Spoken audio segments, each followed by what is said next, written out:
guys, it's Spooky Boots here, and today I kind of got like a nice little, it's like a maintenance video. I'm just going to be showing you some things that I'm doing to my skates at the moment. I might show you guys how to clean some bearings or something. It's nothing too crazy. I wasn't able to skate today. I was pretty tired, so I slept in. I had a long weekend. I was at the Mile High Battle on Saturday. I spent all day doing that till about 6 o'clock. Went over to a friend's house, and I didn't go to bed till late, so I didn't want to wake up early on Sunday and get a skate video in, so I'm doing something that's a little more I can do in my basement.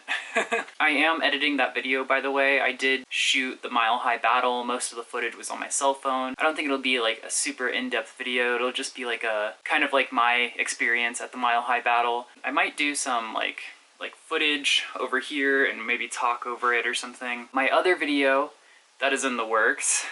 So part 2 of 200 tricks for 200 subscribers. So part 2 is on its way. It's in the process of being made. I don't plan on doing anything special for 300 subscribers, or 400, maybe 500, but I'm going to get those 2 videos out as soon as I can, but for now, I just want to show you guys some skate maintenance. With that said, I am going to be changing out my wheels. So if you guys don't know, I've been riding 61mm wheels in axles 2 and 3, and 60mm wheels in axles 1 and 4. I've also been doing 2 different profiles. I basically found a wheel profile combination and wheel size combination that I really like for my style of skating. I think my style of skating goes well with this wheel combination, and I think this wheel combination kind of enhances my style of skating, or has made me found a style of skating that I really like. So what I'm going to be doing is my wheels are getting a little worn down. I just want to pop some fresh wheels in there. I don't have any new bearings, so I was going to show you guys how to clean a bearing. So the 2 wheels I am switching out, or 4 wheels I'm switching out all 8 wheels, but I'm switching out this one, which is a bullet profile, 60mm. This is an undercover foodie wheel. And this one is actually the stock Aeon wheel, 61mm. 88A, and I think these foodie wheels are 85A. I'm not sure, but they're both soft wheels. What I did when I first got this skate is I took out 1 and 4 and put those wheels aside. I did skate them a couple of times in this boot when I was like, I don't know, I think I just got my wheels mixed up, but for the most part, I essentially have fresh Aeon wheels here, the Richie Eisler Aeon wheel. They are square profile, and I'm going to be replacing my foodie wheels with this rounded profile. I picked these wheels up yesterday at the Mile High Battle. Here in Denver, we have a skate shop, Death and Glory, and they were selling stuff out the back of their van. And I picked up the Eugen Innen wheels. They are a bullet profile, 60mm, 90A, I believe. So this is perfect for me. This is what I like. I normally don't go above 62. I normally don't go under 60. These are the 2 wheels going into my skates today. I also have noticed I've been getting a little bit of like jarring pains. Like when I do a big gap, there's a shock pad in the boot, but I kind of want to beef up the sole, the insole. I'm basically going to take the insoles out of these Richie Eisler liners. They're super thin. And I don't know, they hadn't been bothering me up until recently. I've either been jumping off of higher things recently, or I'm just getting older and everything hurts more. So I'm gonna take this out, and I have a, I actually don't know, my girlfriend got these, and she gave them to me because she doesn't need them. It is a beefier insole. So I'm going to put those in my liners, so I'm going to show you guys, you know, it's easy to take these things out and replace them, but I do want to show you guys how to do the bearings and a few other things. I'm basically just going to get my skate looking as new as I can, and hopefully it feels like I have a new skate by the end of all the little tune-up things I'm doing here. It's an Aeon skate, it's relatively low maintenance. It's not like there's frame bolts I need to make sure are tight, or sole plate, you know, sole plate bolts I need to tighten. It's, you know, it's all one piece. I'm gonna make sure my cuff bolts are, you know, tight and everything else is tight, but for the most part, I'm changing out my wheels and I'm putting new footbeds in, or insoles in. Stick around. Alright guys, while I have these wheels getting changed out, I'm gonna clean the inside here, the inside of the frame, get any dust and dirt out of there. So that's something I like to do just to keep my skate looking clean, and also, you know, just to keep dust and dirt out of, you know, the inside of the frame walls here from getting into the bearings. I got a little bit of rough, like where I hit some rough concrete and the plastic has come up, so I just like to smooth things out a little bit when I'm working on my skate. I have a piece of sandpaper. It just takes off the rough bits, and it looks nice and, you know, a little fresh for next session. Not necessary, it's just aesthetics. I am switching out this footbed and this liner, so pretty easy thing to do. Just take out the stock footbed here. It's pretty thin, so that's why I'm changing it out. I have new insoles here that I'm going to be putting in. It's a little beefier. Hopefully it takes just enough of that sharp little pain I've been feeling lately. Kind of cushions my heel a little more. I do have to cut this down to my size, so I'm a size 8, and like I said, this is a 10. I do have to cut this down a little bit to get it to work. I'm gonna do that off camera because it's boring. Laces, so I am also gonna wash my laces. I just hand wash them. I take them out and get those hand washed. It's amazing how much clean laces make an old skate look new. These will get cleaned and it'll bring out a lot of that white there in that hockey lace. So I'm gonna take these out right now. What I'm gonna do for you guys now is change my wheels out here. What? I only have 3? Oh no, here's 4. I got my 4 inside wheels here and then my 4 outside wheels. Put those off to the side for now. I went ahead and took all the wheels out. Basically what I'm gonna do now is my old wheels here are pretty dusty and gross, and I think I got a little bit more life out of them. I can definitely use them on a rainy day. There's definitely still some life in these. So basically what I'm going to do is, while I'm not riding them, I want them to be clean because I throw them in with my other skate stuff. I just got a paper towel here, and not only is this cleaning a little bit of my wheel, but it's also cleaning the bearing, which I intend on taking out and putting in my new wheels. That's something I do just for my personal preferences. I don't know, it's if you guys want to do that, feel free. I would definitely recommend cleaning off the bearings, if not the wheel. Alright, so all those wheels are clean. Now what I'm going to do is go in, I'm going to go into my frame here and just clean out the inside walls, clean the bearing spacer, or I mean not the spacer, the bearing, oh wow, I can't even think of, you know, just clean all these guys. You know, that way there's just minimal dirt in there. That looks good in there. I do this weird thing I already told you guys where I just hit it with a little bit of sandpaper and just get all these nasty little flakes of plastic that have been hanging off. You don't have to do this. Makes it look a little better, I think. So now all those little frilly things are off of it. Another thing I like to do is I have a little bit of wax buildup going on. Fresh wax is good, old wax is bad. It collects dirt and basically just sticks and not good. So what I do is I have a little credit card or a little card of some kind, and I basically just scrape all that off because I do not want that for my next session. Sometimes I take my tool for like these little tricky parts that are a little more sticky, and I go ahead and get all that off.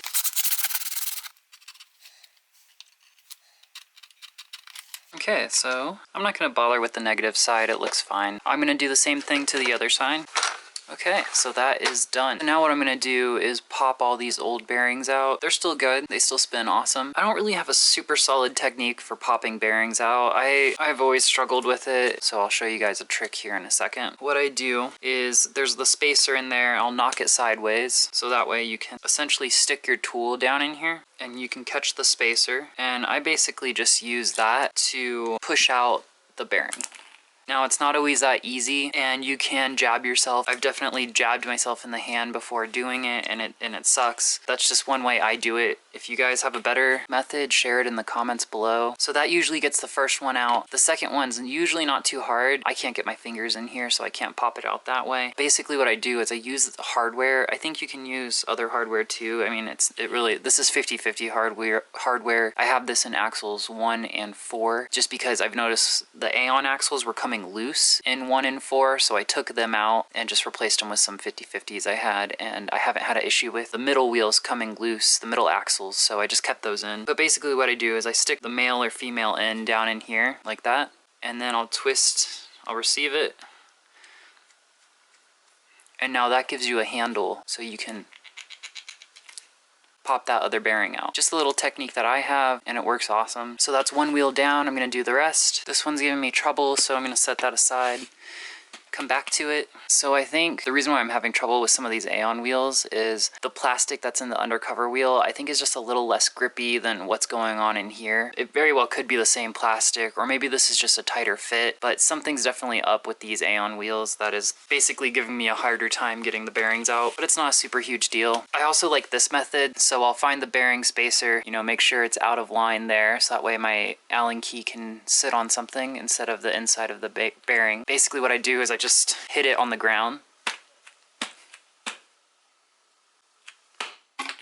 and that pops it out. It sent my bearing and my spacer flying. If you're on a ground that, you know, this is just a foam mat here. So if you're on like a hardwood floor or something nice, I wouldn't recommend it. Just do it on concrete outside or something. Another technique I do when this handle method isn't working, I'll just get one of the other axles that I have together here, and I'll just put it in there and just press down on it. And that pops through. Yeah, these undercover ones are just popping out no problem, so I don't know what it is. Now I have my bearings out. There's two types of bearings generally. I don't think there's a third type, but I'm not sure. So these have shields. Sometimes you'll have sealed bearings where it's metal on both sides. I know it's possible to pop one of those shields off and clean it. I don't know how to do that. I've seen people do it. It looks tricky. So basically what I do is I just tend to get bearings that have plastic shields. So what I do is I get either an X-Acto knife or a box cutter or razor blade or something. I'll find where the little seam is, you know, the little space between the metal and the plastic, and be careful if you guys are doing this, you don't want to stab yourself, and it lifts right up. So it does tear up the shield a little bit, nothing too crazy, but that's the way I get my shields off, and now it exposes the bearing and I'm able to clean that. Normally how I clean my bearings, I'll get like a bowl or a what are they called? Wow, I am exhausted. I can't even think of the name of this Tupperware. So, you know, the removable lid plastic. So basically what I do is I'll remove all the shields, I'll get all my bearings in there, I'll just put alcohol in the Tupperware, fill it up, not all the way, just enough to submerge the bearings, and then shake it. And I just keep shaking and shaking and shaking until, you know, the alcohol comes really dirty, and then I dump that, and then I'll do it again. I don't think I have any more rubbing alcohol, so I think what I'm gonna do is use nail polish remover. It's acetone, so that'll definitely strip away any dirt in there. I have bearing lube here, or actually it's chain lube, it's for bikes, but I think it'll work the same as bearing lube. So I'm gonna clean them out with the alcohol and then lube them up with this and then reseal the caps. I have a couple extra in here just in case some roll better than others. I wanted to clean a few extra. All the same brand. So I got all the shields off and I have all my bearings in here. And whoa, that looks so cool. Okay. Anyways, I'm gonna pour some acetone in there. Get a lid. And I'm just gonna shake it around for a while, and that'll loosen up all the dirt. So basically what I'm gonna do now is get a paper towel. Oh, also, you can wash the shields too. I tend to just wipe them off. They don't need to get soaked in acetone or anything like that, or alcohol or whatever. I can just wipe them off, and that usually works for me. Now I'm gonna take all these out, and I'm gonna put them the unshielded side down, just so all the liquid can run out of them instead of pool up in the back side of the bearing. Then I get another paper towel, just kind of sandwich them. And now what I do is I just pick up each one individually and just give it a good wipe on each side. That's really when a lot of the dirt comes out. So I think the acetone or rubbing alcohol, whatever you choose, it kind of just breaks up the dirt and then you remove it with, you know, a paper towel or something. This also dries them off too instead of letting them air dry. I give them a couple spins, wipe them down again, and I'll let that sit aside to basically air out. So I'm gonna do that with every single one of these. Rolling flat is great, I know. It's also expensive and time consuming in terms of maintenance, but it's worth it because you don't want to be constantly paying for bearings. So I'm gonna do this now, and I'll come back when I got it all done. What I did while I was cleaning was I would wipe them off, like I was showing you guys, and then I'd give them a spin and see how they were spinning, and I'd be like, yeah, that's a good spin. So I'd set it in my good pile, If it was a bad spin, I basically let it soak a little longer while I was cleaning out the rest. If it was a terrible spin, I just put it off to the side and didn't even bother with it. I actually think this is a broken bearing, so I'm not going to bother with this one. But these ones I think are savable, so I just let them soak a little longer. They may or may not. Oh, see, that's the second time cleaning this one out. So yeah, maybe they just need to soak a little longer. Maybe there's a bit more buildup in there. Not great, but definitely better than what it was. I do have 2 extra bearings in here, so we can get away with losing 2 of these. We already lost 1. Hopefully the rest of these spin decent. That's awesome. These ones were kind of seized up, but not as bad as the one I completely put aside. They were just had a lot more resistance than everything else. That's why I let them soak longer, so just something to be aware of. You can save these bearings sometimes if they are starting to act like they're not gonna cooperate. Just let them soak a little longer. Yeah, not great. So I'm gonna put this one aside too. Hopefully this last one spins. Also, Q-tips work great for this. I didn't bring any down with me, so I'm just using the paper towels and my fingernails to try to really get in there, although I don't have much of a fingernail. Okay, and now it's not great, but it does spin, so looks like we have enough. Now it's time for the lube here. Now, like I said, I haven't used this stuff before. It is chain lube for bicycles, so, you know, I'm assuming lube is lube and it's gonna work fine in bearings. I could be completely wrong, but I guess this would be a learning lesson if it isn't. But yeah, just find some bearing lube and use that if you have it. If not, maybe don't bother lubing them. I don't know. I'm just gonna do a single drop in here. Give it a little spin.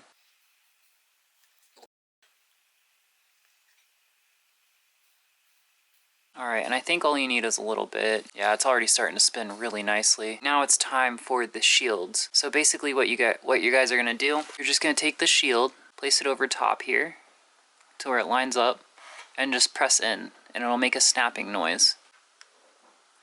That one didn't really make a snapping noise, but let me try another one. A little bit of lube here.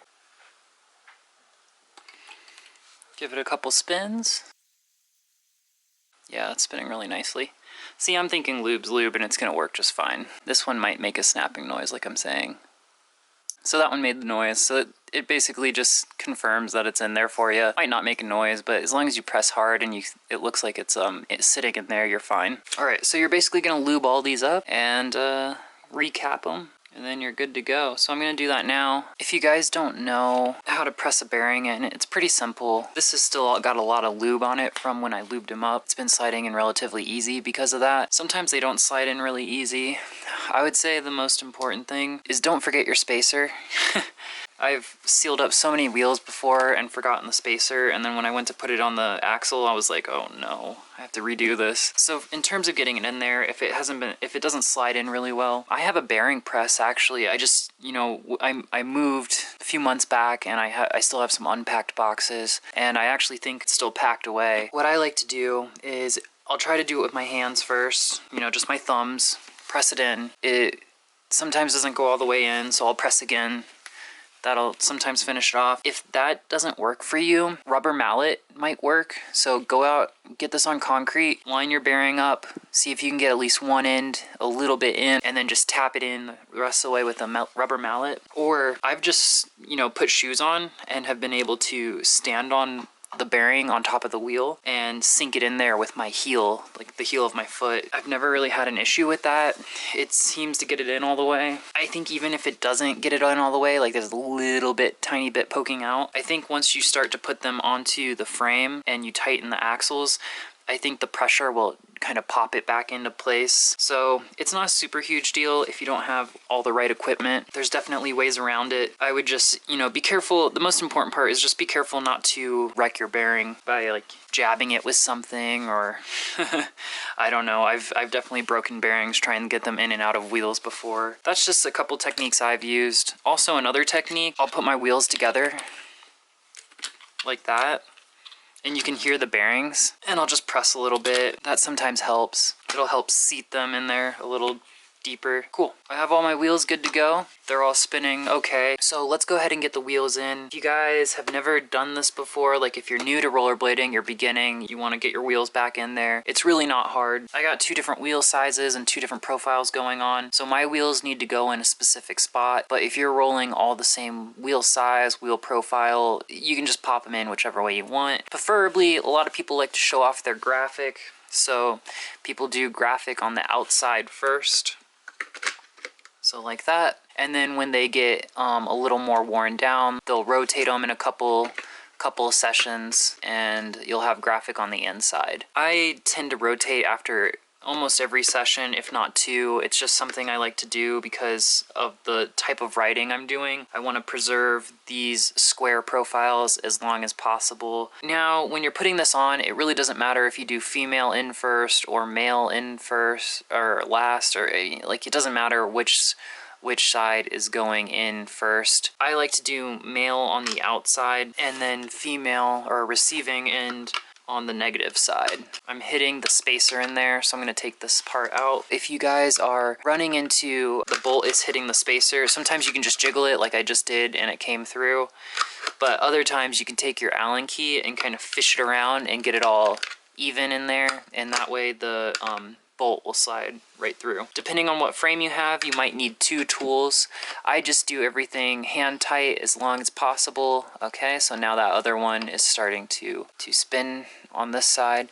So what I'm gonna do is get my other tool here and just tighten this up. Whoa, it's making a super squeaky noise for some reason. Oh, I see what it is. My frame's a little bowed out on one end, so the wheel spacer in there isn't exactly going in, but that's alright. I'll fix that later. My first wheel is in. Now I'm going to do my inside wheel. The inside ones would be, could be harder. So if you do wheels 1 and 4 first, and then try to get your middle wheels in, if you're rolling anti, you don't have to worry about middle wheels. If you're rolling flat, I would suggest do wheels 2 and 3 before you do 1 and 4. So that way, it just makes your life easier.